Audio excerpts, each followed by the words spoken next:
ఈసారి మెగా ఫ్యామిలీకి ఎలా అయినా వారసుడు అంటే మనవడు కావాల్సిందే అంటున్నారు నాగబాబు గారు.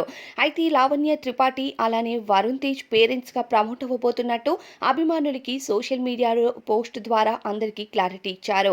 అయితే ఇప్పటికే లావణ్య త్రిపాఠికి శ్రీమంతం వేడుకలు మన హిందూ సాంప్రదాయంలో ఎంతో ఘనంగా నిహారిక చేతుల మీదుగా జరిపించినట్టుగా తెలుస్తుంది. ఈ ఫోటోస్ సోషల్ మీడియాలో తెగ వైరల్ అవుతున్నాయి. లావణ్య త్రిపాఠి సినీ ఇండస్ట్రీలో ఒక సెలబ్రిటీ అయినా సరే పెళ్లి చేసుకున్న తర్వాత మాత్రం చాలా పద్ధతిగా కనిపిస్తూ మెగా ఫ్యామిలీకి ఉపాసన తరువాత లావణ్య త్రిపాఠి కూడా పద్ధతిగా ఉంటూ కోడలిగా మంచి పేరుని సంపాదించుకుంటుంది అనే మార్కుల్ని కొట్టేసింది.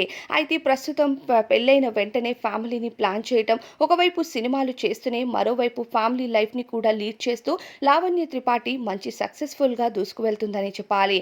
అయితే ఇప్పటికే 6 నెలలు పూర్తయినట్టుగా తెలుస్తుంది లావణ్య త్రిపాఠికి. ఇక త్వరలోనే మనవడు కావాలని మెగా ఫ్యామిలీ ఎదురు చూస్తున్నారు. ఇప్పటికే నాగబాబు గారు, చిరంజీవి గారు వాళ్ళింటికి వారసుడు కావాలని ఎదురు చూస్తున్నట్టు అందరికీ తెలిసిందే. మరి ఈసారి అబ్బాయో అమ్మాయో ఏమనుకుంటున్నారో కామెంట్స్‌లో చెప్పండి.